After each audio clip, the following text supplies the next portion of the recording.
Hey everybody, this is David and Lisa with Vine of Calvary, and today we're going to be talking to you about Romans 8:28 and how that affects our lives as Christians. 8 and 28 through 32. And we know that all things work together for good to them that love God, to them who are the called according to his purpose.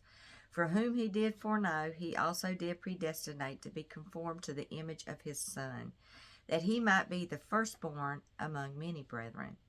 Moreover, whom he did predestinate, them he also called, and whom he called, them he also justified, and whom he justified, them he also glorified. What shall we then say to these things? If God be for us, who can be against us? He that spared not his own Son, but delivered him up for us all, how shall he not with him also freely give us all things? Now I'm going to jump over here to Genesis 50 and 20, which basically says the same thing. It's for all you Old Testament fans. That's right. So Genesis 50 and 20 says, But as for you, ye thought evil against me, but God meant it unto good, to bring to pass as it is this day, to save much people alive. So now we got to start back, first of all. God's main concern throughout the entire Bible, throughout the history of the world, That's right. is that his children conforming to the image of his Son, Jesus Christ. That's right. That's the main concern, that we conform to the image of his Son, conform to the image of Christ. And we know that by looking into the New Testament, and we start seeing more and more of that after Jesus comes, how to conform to his image. That's right. You know, Jesus went through a lot of suffering in his lifetime. That's true. But he still give God glory. He still give God praise. It never changed who he was and his relationship to the Father. That's right. So we think of that suffering that we always have to go through. You know, there's so many people wants to say when you get saved, you're not going to go through. You're going to have a perfect life. And we need to be more descriptive of that perfect life that we're explaining, of saying that we do have that perfect life. It's a spiritually perfect life. We're not going to have a physically perfect life in this wicked and evil world. That's right. We're going to suffer some things. Excuse me. So evil and wickedness are Satan's work. That doesn't come from God. God doesn't put any wickedness on you. He doesn't make you sick. He doesn't put evil on you. He doesn't tempt you. He doesn't lie to you. No. This is all Satan's work. That's okay? Right. In this corrupt world, this evil world, this wicked world, that's Satan's work. But we have to come to realize that God has sovereignty over the devil's work. That's right. The devil only has the power to do what God allows him to do. That's right. He's only allowed to do so much because God is sovereign. And you can't go above him. You can't go past what he allows for you to go past. So he has sovereignty over the devil's work. And we can come to the truth that God keeps us as he did with Job and Joseph. Think about that.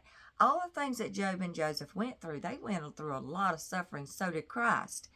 But we have to come to that understanding and realization as a child of God that we are just as important as they were. That's right. Of him keeping us and keeping us with him, knowing that none of the sufferings that we go through is ever going to separate us from God. God works the same now in the lives of his children as he did back in the Old Testament. God is still in control and he remains the same. He doesn't change. That's right. Excuse me.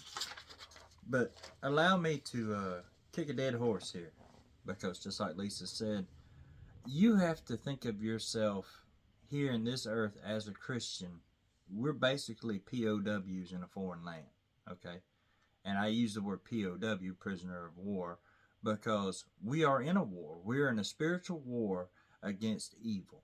At all times, at all places, no matter where we go, we are constantly under attack and we are constantly under fighting. Okay? Now, I'm going to go back and reread Romans 8 and 28 and point out a few key things. And we know that all things work together. What things? All things. For good. Okay. So, now, we know from that simple statement alone, it's not just good things. It says all things. Absolutely. So that means good things, bad things, sad things, happy things, all things. Every single thing works for good to them that love God. So that was a key point there. For who? For those that love God. Exactly. So you have to think about that. That's for Christians. Exactly. Or for potential Christians, people that God has already predestinated and already have called for his purpose. It's for all of the Christian people and all of those that God called to become Christian, whenever that may be.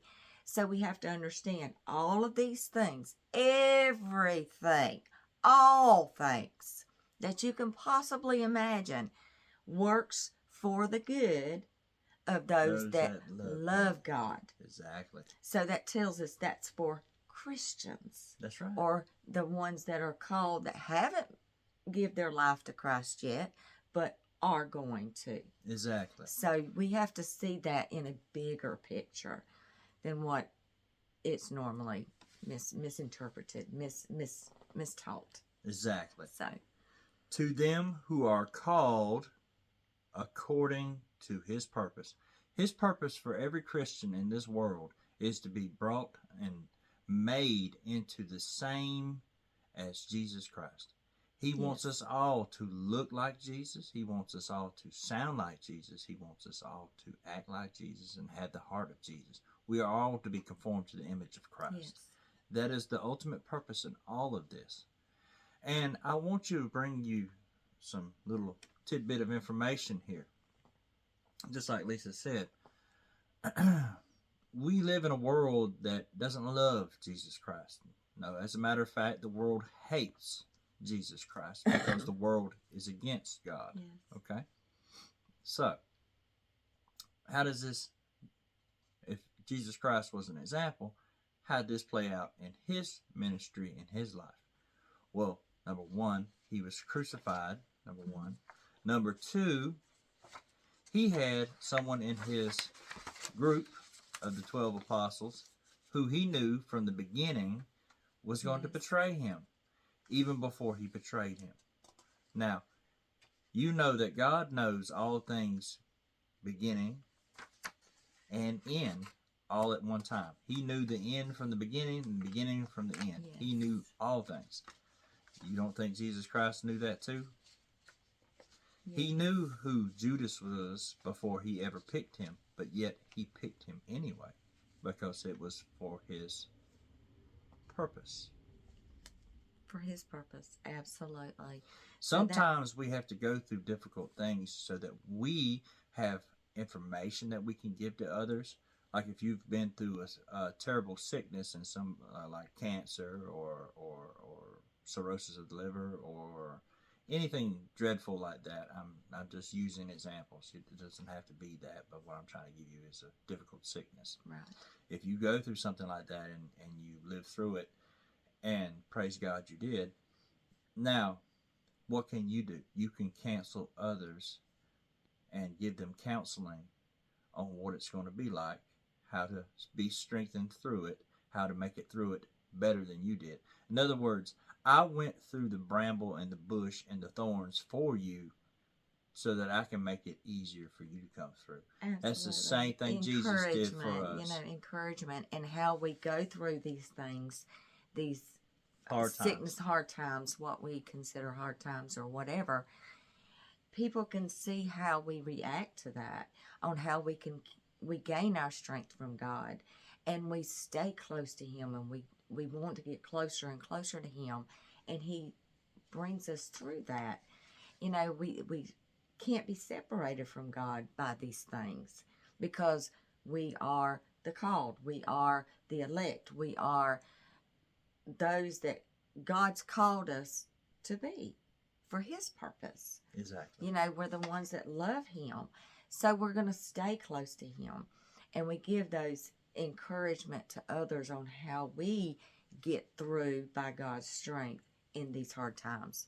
Exactly. I kind of went and said 10 different things to say one thing. So Ephesians 1:11 says, "In whom also we have obtained an inheritance, being predestinated according to the purpose of Him," who? Him. God, Yes. who worketh all things after the counsel of His own will. So, everything is for Him. Exactly. Everything is for Him, for His purpose, and according to His good will, counsel of His own will. This is all about God. It's not about Lisa. It's not about David. It's not about what we can get. It's not about what we're losing. It's all about God. Everything is going to work together for those that love God. All this good stuff, all this stuff's going to work together for good, for God's purpose. Exactly. And God's main concern is what? That we all conform to the image of Christ. You know, the prayer is God's will be done in heaven. I mean, On earth. On earth as it is in heaven. I always get that backwards because I think about it too hard. But His will to be done on earth as it is in heaven. That's right. So God works through the circumstances of our lives. Circumstances. In afflictions is where we can find our purpose. And also through our afflictions, we can grow closer and more dependent on God. Philippians 1:29 says, "For unto you it is given in the behalf of Christ, not only to believe on Him, but also to suffer for His sake." So you look at that scripture, it says, "For unto you it is given." Exactly. It is given to you in the behalf of Christ, not only just to believe on Him. That's right. So He's given you basically a gift A gift to believe on Him, that you might be saved. but not just that, but to also suffer for His sake. So we're given the ability to believe, and at the same time we are given the ability to suffer for His sake. It has a purpose of sanctification. That's right. And I want you to remember this because this is going to be very important, because at the end I'm going to bring some stuff up and I'm probably going to hurt your feelings. It has a purpose of sanctification, which is purification. Being tried by the fire. All of these are meaning the same things. It's always going through things, no matter what you call it. It is for those that love God. Exactly. To sanctify you, to purify you, to draw you closer to God, to cleanse you. Exactly. So when you go through these fire, you're giving God all of that glory. You're giving Him all of the praise. No one likes that part about suffering. Nobody does. No. Nobody loves to suffer. They don't like that part. And I can understand that. Nobody wants to suffer. But we have to stop and think. Do we truly believe God can use the things that we're suffering in for good in us and even in those around us? Can we believe that? And that's the thing. How can you take something bad and make it something good? Right. But if you love God, you become cleansed. Exactly. You become sanctified. It is all to save many people. Exactly. It is all to conform to the image of Christ, to get through these fires and come out even more pure than you did before you walked through them. And most of these things that we go through, is usually from our own choices, Exactly. our bad decisions. We're suffering the cost of what we've done in our youth most of the time. Right. And then events, there's many events that can come on us that we didn't even bring forth to us. So it's just these are things a lot of people say, well, that's just life. Well, it's really not just life. All things work together Exactly. for the good to those that love God. That's true. Now, allow me to give an example of pain and suffering. Why do we hate it so, but yet at the end of the day, what good comes from it? I'll give you a really good example. Some people like it, some people hate it. So I'm going to bring this up. I'm one of the ones, I'm not a huge fan of it, but I do like the result. Back when I used to do it anyway, I'm kind of skipped off of that in many years ago. But working out, lifting weights, it's not fun. It is painful. It hurts. Nobody likes it. Nobody. I don't care who you are. I don't care if you're a gym fanatic. You still don't like it. It takes time out of your day. You feel like you've wasted your day. Yes. You feel like you're wasting your time most of the time in the beginning, so you quit right away. You don't even want to go through with it. Your arms feel like jello. You suffer pain and suffering from it because you're very sore. And at the end of the day, is it worth it if you want to see big muscles? Yes. If that is your thing, yes, it is worth it. Same thing here. We have to remember something, and I said I would bring it up towards the end of the video. I'm going to bring it up now. How prideful are you that you, the creation, can say to your creator, that's not fair, or that's not right, or you should do this, or you should do that. If you tell an artist who paints a painting that he loves, I don't like that. Or, you should have done this. That's insulting to the painter, is it not? He was the artist who created it. That's just like the man who created a car. You really think you're going to tell the man who created the car how he should drive his car? No, that's his car. He'll drive it any way he wants to. He's the one who made it. Because it's for what? His good pleasure.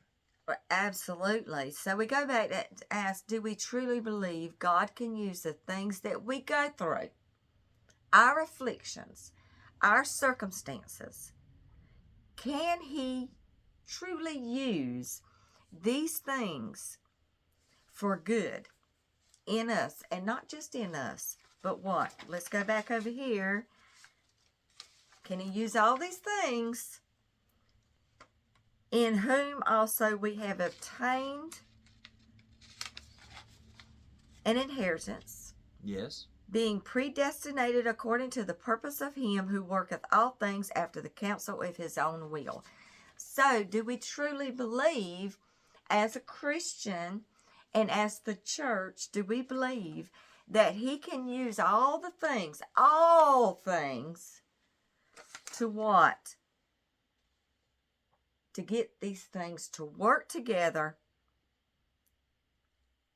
in the counsel of His own will.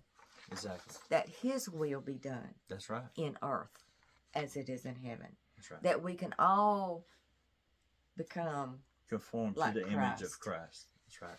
That He can use all things. I believe He can. That's right. Because He has sovereignty. That's right. And it's all for God. Exactly. And His will, His good pleasure, His purpose. That's right. So, yes. Not to mention the fact that I know that a lot of places will teach this same teaching, and sometimes they'll put a little extra cherry on top. Allow me to tell you that it's not the correct cherry to put on top of it, because they will say, for example, if something bad should happen, they get excited because out of this bad thing that's happening, they think they're going to find some sort of personal gain. That's where we have it all wrong. It's not our personal gain that we should be excited about. How is this going to glorify God is what we should be excited about. Absolutely. How is this going to benefit the kingdom of heaven? How is this going to Yes. make God happy?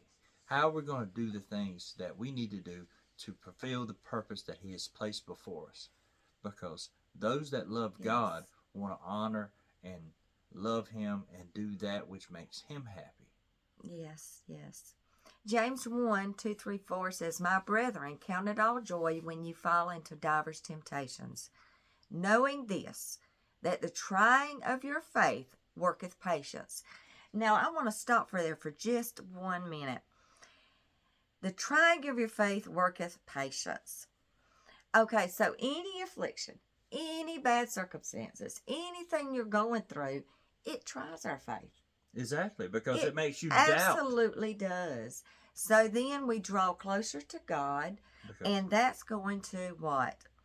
renew. Give us a little patience. Exactly. We have to be patient. We have to learn how to be patient. So when we're going through these things, we got to have that patience. So that's one good thing for it. That's one good thing. But let patience have her perfect work, that ye may be perfect and entire, wanting nothing.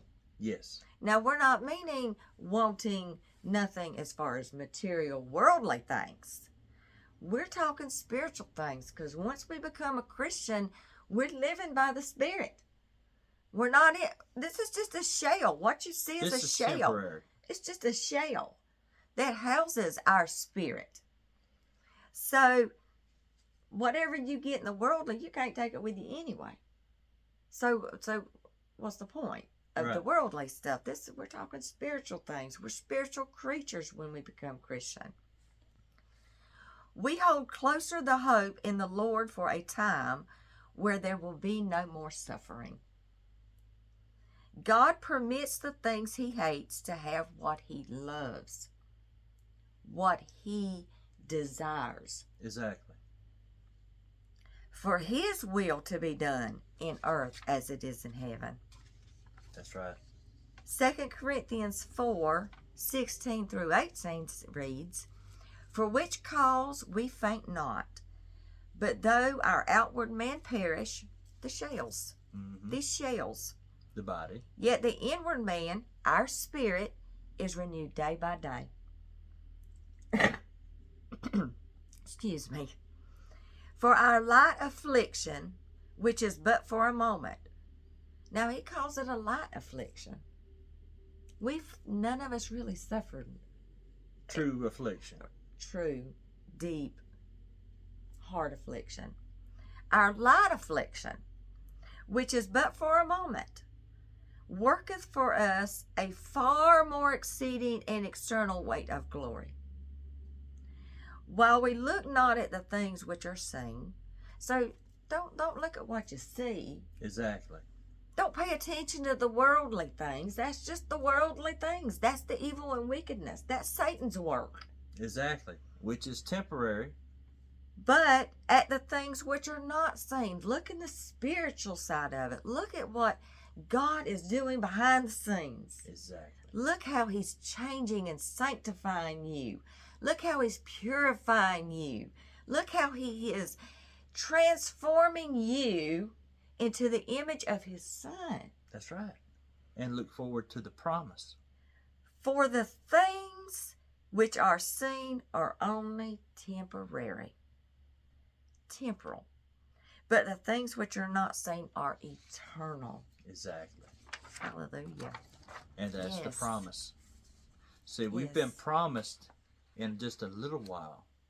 I know that everybody thinks that time on this earth means a lot because it's going to be a long time. And yes, you live for a long time. Some people shorter than others, but others longer than others. But the point being, no matter how long you suffer in your flesh, it's temporary because Yes. nobody is going to live longer than eternity in flesh. But the promise that waits on you is eternal. And that's a way longer time. That you won't even remember any of this. You won't remember it. And even if you did, it'll be like a blink of an eye in eternity. Right. Absolutely. Well, we thank you for joining us today. We love you. We're praying for you. And until next time, we love you. Bye bye.